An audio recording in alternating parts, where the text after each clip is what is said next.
I'm Governor John Rolle, and thank you for joining our Harbourside Chats. This series is one of the initiatives of the Central Bank of the Bahamas to increase public knowledge and understanding of central bank developments, the Bahamian economy, and changes in the global financial landscapes. We'll be having discussions with key industry stakeholders, partners, and standard setters. And we trust that you will find these discussions informative and thought-provocative. We are launching these Harbourside Chats as the central bank begins to celebrate its 50th anniversary of establishment as an institution in an independent Commonwealth of the Bahamas. And there's no better way to get started than by convening with three of our former governors. And I'm joined today, first of all, with Mr. J. Smith, Governor Smith, who served as governor during the 1980s and into the 1990s. And his tenure was followed by Governor Julien, who was with us up until the middle of the 2000s, and Governor Wendy Craigg, who served in the role until the mid-teens. So, governors, it's a pleasure to have you all with us today. Thank you. Thank you, Governor. So we want to get started by thinking about your path in coming to the role of governor. You each took a different journey in terms of your careers through the private versus the public sector. And we want to know whether that shaped your preparation in any way. I'll start with you, Governor Francis. I think you were in the private sector before coming to the central bank.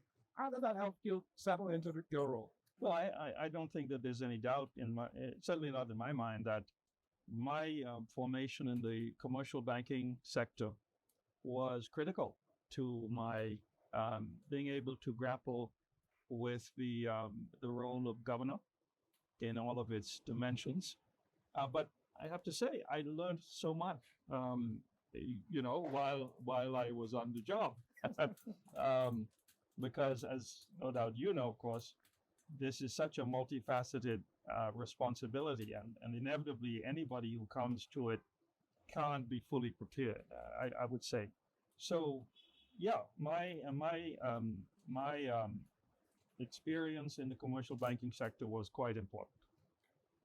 And you, Governor Smith, you were in public sector. How did that help us? Well, I think I'm going to go back a little further. When I came out of high school, I actually worked for a trust company.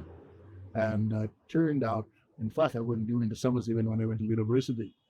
And it turned out the chairman of the trust company was actually the first chairman of the Monetary Authority, which evolved into the central bank. And I had a kind of a glimpse from that, not so much banking, but from the trust, what was happening in the economy. And more so, during one of my stints with this trust company, the new chairman was a former finance minister of Canada, working in the Bahamas, and he used to call me and quite frequently, because I went to school in Canada, we would chat. So it gave me kind of a different view. And then following that, I ended up in the Ministry of Finance as a permanent secretary. And one of my duties was a liaison with the central bank. And at the time, it was sort of, from my point of view, I saw tension between the central bank, what it was doing with the Ministry of Finance.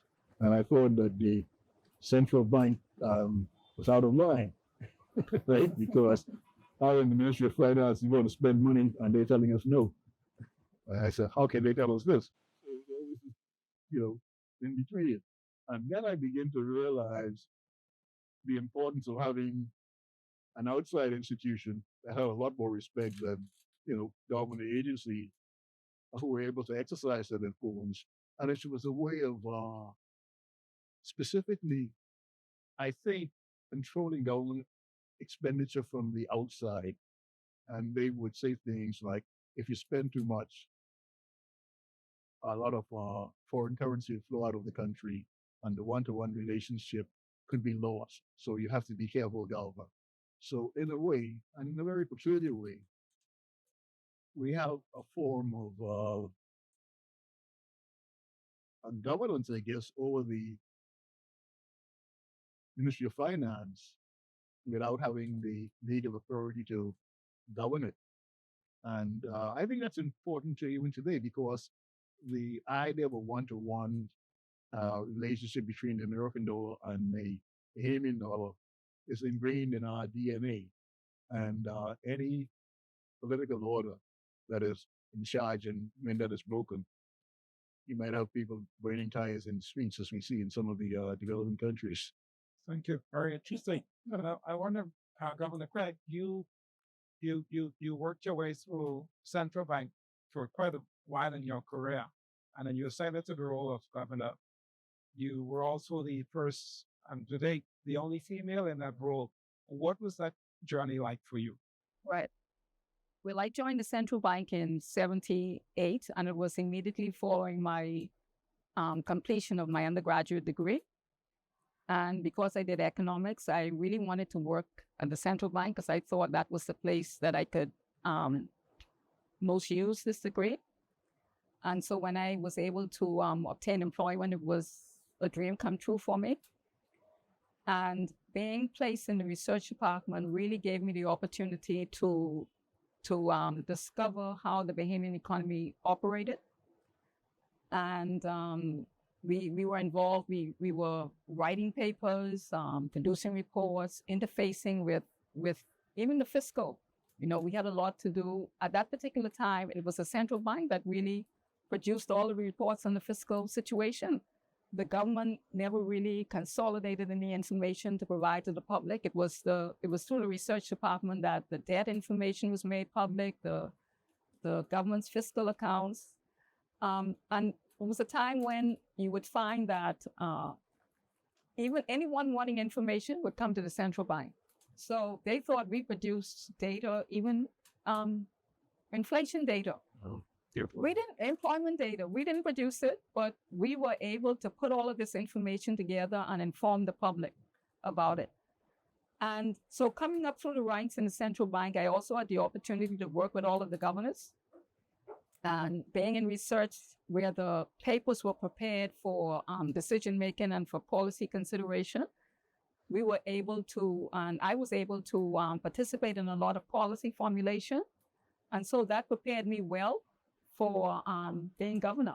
Yeah. Just wanted to know, what advice would you offer to young ladies and females who might be aspiring to a career in central banking and rising up the ranks?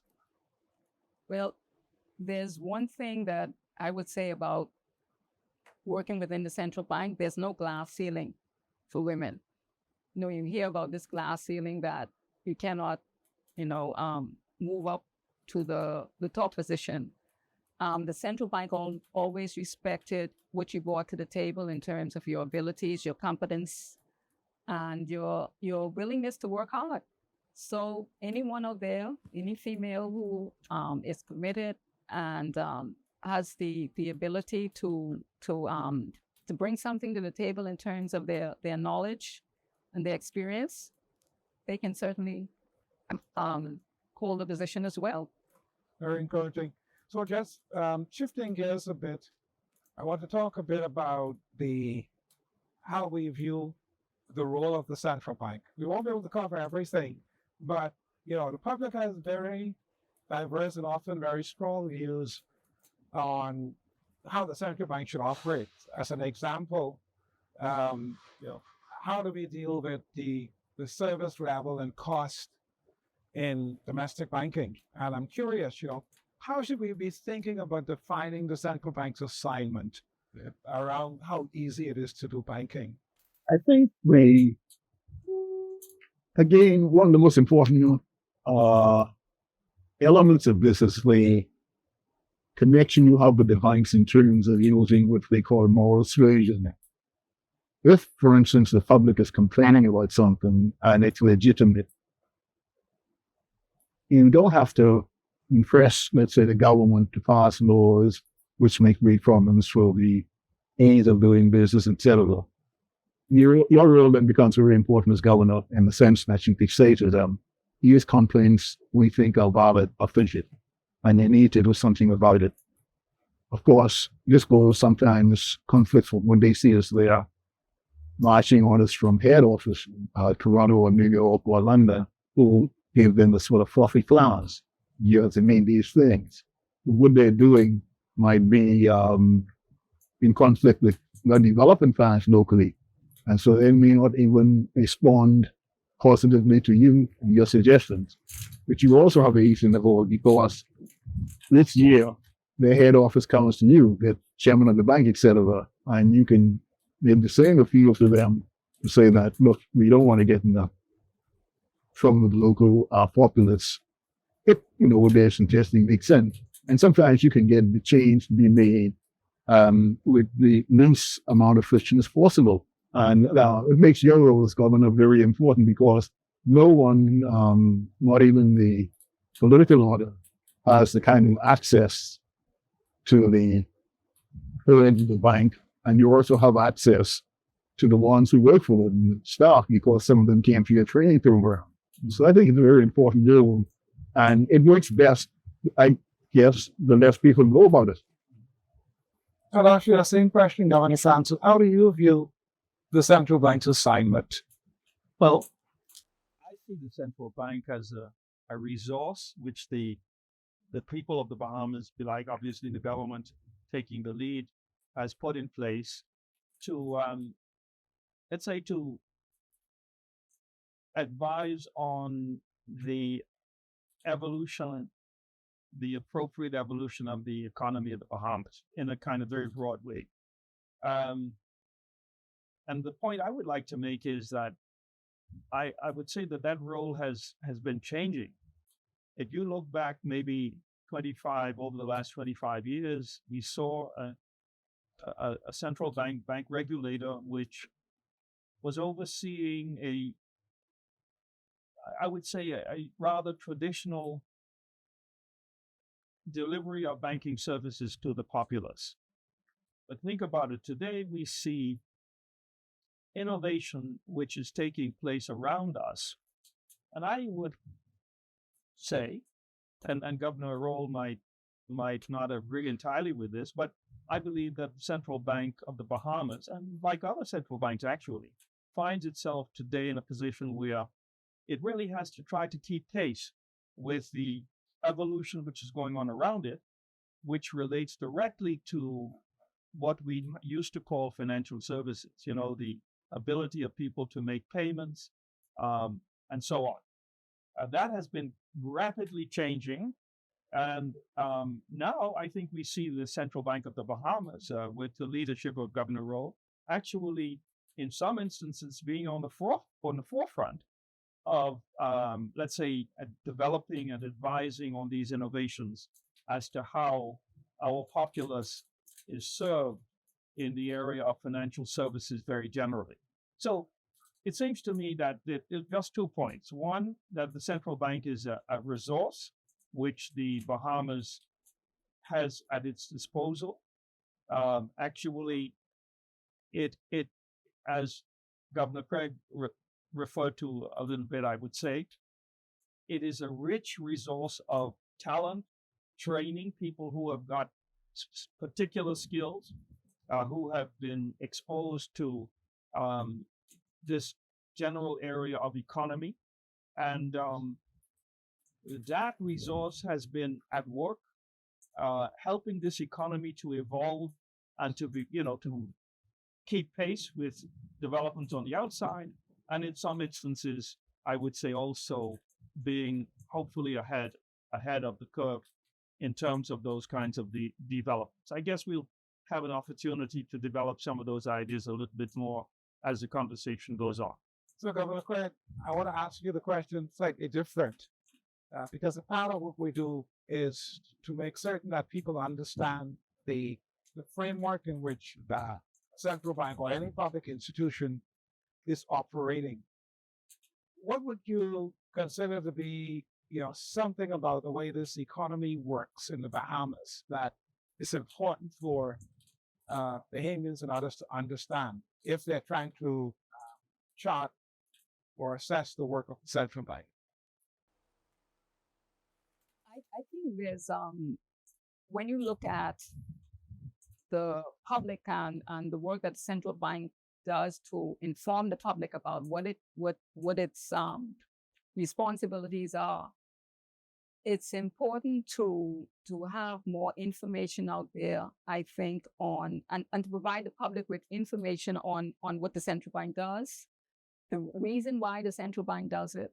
I think you do a good job at putting this information in documents, but there has to be a way to communicate this across to the public. For example, I think the public has a view of the central bank about that the central bank can control fees and charges that the banks impose. And that's really not the case, but getting them to understand that, because there's an expectation that, hey, you can go and tell the banks you cannot charge that, you cannot impose this fee, you cannot increase the fee. But the way the central bank dealt with it, I think it's important as well, because collating that information and providing it to the public so that they will have an indication as to, what exists out there, and they can be more informed in their banking choices, is a way that was very meaningful in addressing that. And certainly I believe you have an ombudsman situation now where you have someone that persons can go to if they have a complaint or against a matter within the financial services sector. So I think that they're both very useful ways that the central bank has assisted in that regard.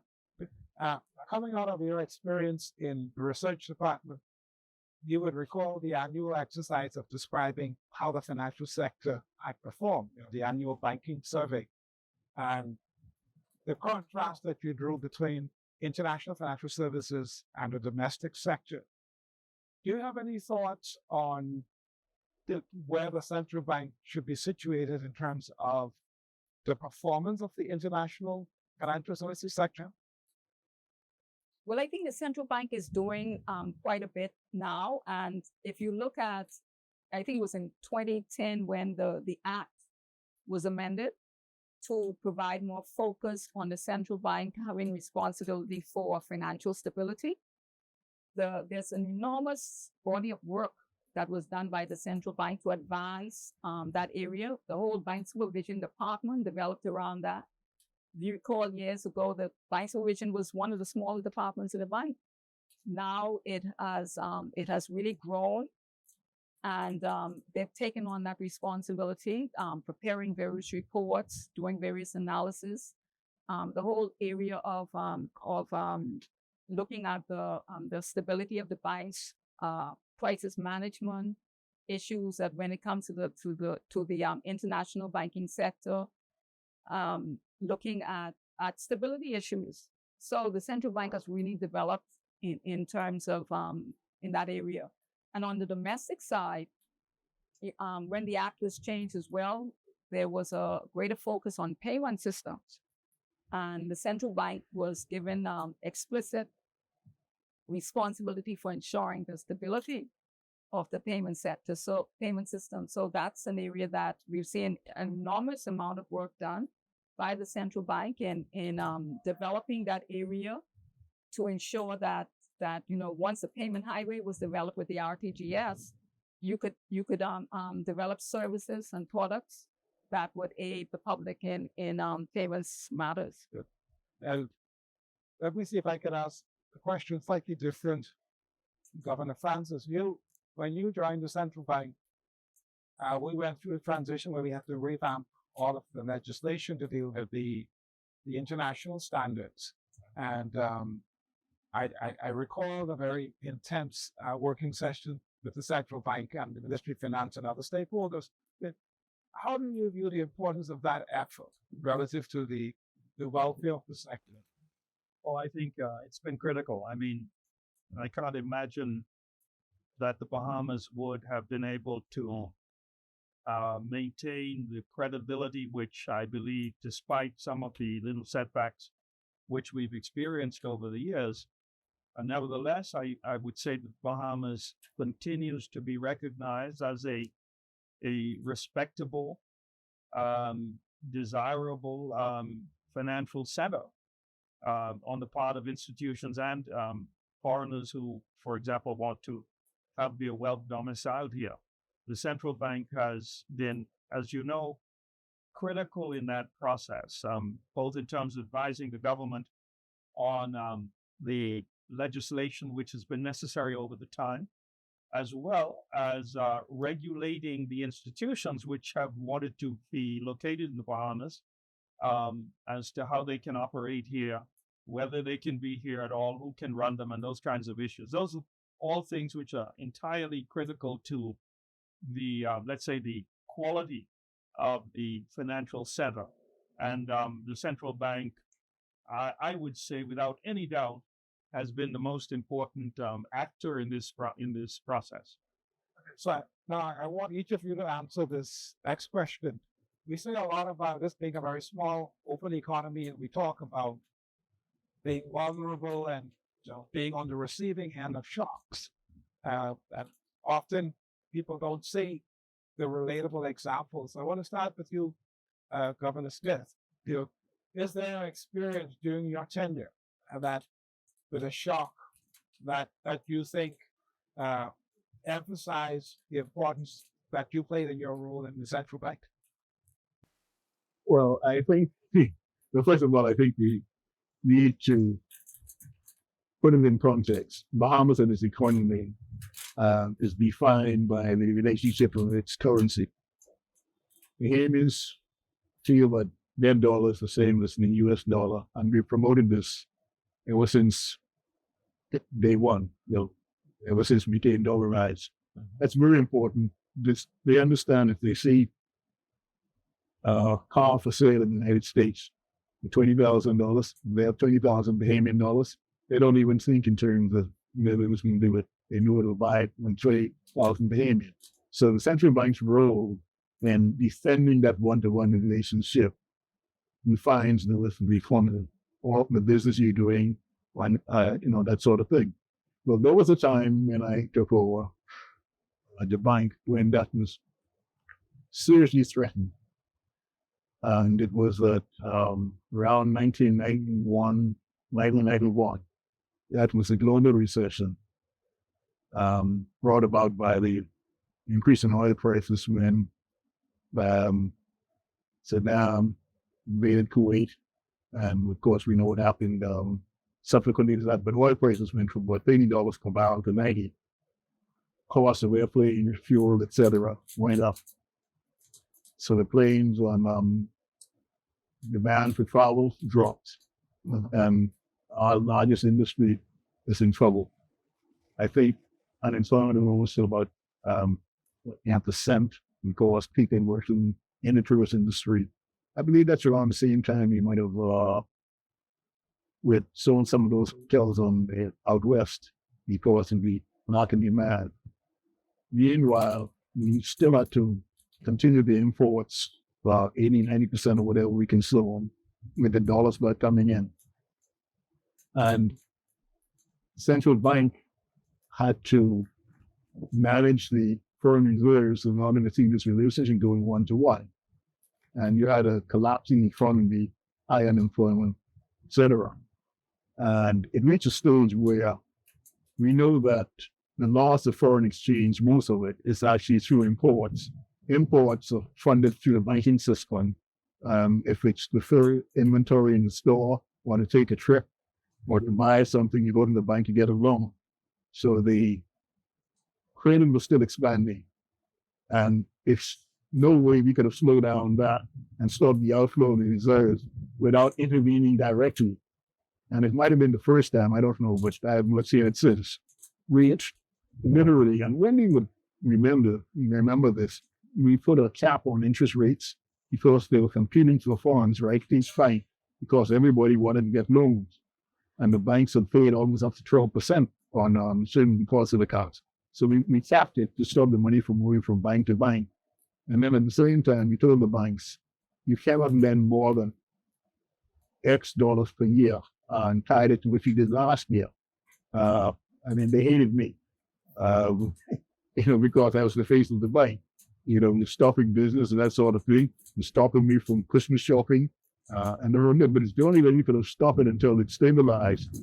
And were that not to happen, in my view, that set of policies, it would have lost so much foreign reserves and might have been unable to pay external obligations like the loans the government would have taken on behalf of the countries for a hospital, that sort of thing. And in like many of the islands in the south, IMF would come in to give us some money, but in exchange for that, we had to go through a program, maybe reduce the size of the public service. This would have caused other more problems. And so the point is, the bank, without the bank, we would have been in a lot of trouble. And the bank had to step in and preserve the value of the currency, which is far more important to us. The Bahamians more than anything else. I mean, today, it's very difficult for Bahamian to conceive that his dollar could only buy 50 cents worth of things in Miami. And that's why I think dismantling that relationship has to be done if it's to be done very carefully, because the reaction would be indescribable. Well, Governor Francis, do you have any recollection of a difficult, challenging period? Yeah, I mean, during my time as governor, we had the very aggressive imposition on the part of the developed countries led by the OECD to, let's say, force us to regulate the international banking sector here in ways that they prefer. And this actually was a very difficult time because we had to, we referred to it earlier, we had to introduce new legislation. We had to change the way many of the banks were able to operate and so on. So the central bank managed that process obviously in coordination with the government, with the Ministry of Finance. So that's the external sector, or the offshore sector. The other reference I would make is in the domestic sector, where we had a bank failure during my time. Gulf Union Bank was the name of that institution. It was a small bank in relative terms, but it was really amazing how impactful a bank failure could be on the domestic economy, people's ability to just carry on business as they had been doing before, because, maybe they had deposits in the bank and no longer could they have access to those deposits, so that they could not continue to honor their own obligations and so on. It really was quite a dramatic thing. And, that was the point at which we decided to introduce deposit insurance in our banking system in order to protect against this type of event. But I remember that extremely well. It was a very, very difficult, I would almost say traumatic time. There was quite a bit of backlash from the public, persons who lost deposits in that bank which failed. And in certain instances, Governor Smith referred to the fact that he might have been unpopular for certain things that, he had been perceived as being responsible for. Well, it's the same thing. People inevitably look to the governor and say, how did you allow this to happen? And so on. So those were the two examples. Those are the two examples, Governor Rolle, which I would point to during my time, which I think were particularly difficult. Very interesting, because now we're doing a lot of new work around deposit insurance and wrapping it up into our approach to how we prepare to manage future crises. So it's been quite interesting looking back at that experience. Absolutely. I wonder, Governor Craigg, if there was an episode that you considered to be challenging similarly. Yeah, I thought all of these happened during my tenure. They continue. They continue, right? I don't think any governor's tenure would be complete without one of these external shocks. And certainly for me, I believe I could say it was the 2008 2009 financial sector crisis. Oh, yeah. It started out with a loosening, when they had a loosening of supervision and regulation of the financial services sector in the U.S. You had the subprime debacle. You had the collapse of key institutions, the Lehman, that triggered a recession in the U.S. And because the U.S. economy was so, the financial services sector was so intertwined globally, it triggered recessions across the world. And for us, the impact would have come through the tourism and the, first of all, the tourism and the foreign investment channels, because we had a decline in tourism, because the U.S. was in recession. Most of our tourists come from the U.S. We had foreign investments that were in the pipeline. They were placed on hold. And so domestically, we had an increase in unemployment, significant increase in unemployment. We had even the government's fiscal situation that had challenges with revenue, where the deficit went up, I think, to over 5% of GDP. We had a situation where, because of the unemployment, the significant increase in unemployment, there were a number of job losses. So persons were unable to make their loan payments at the bank. And what happened there was the credit quality of banks deteriorated.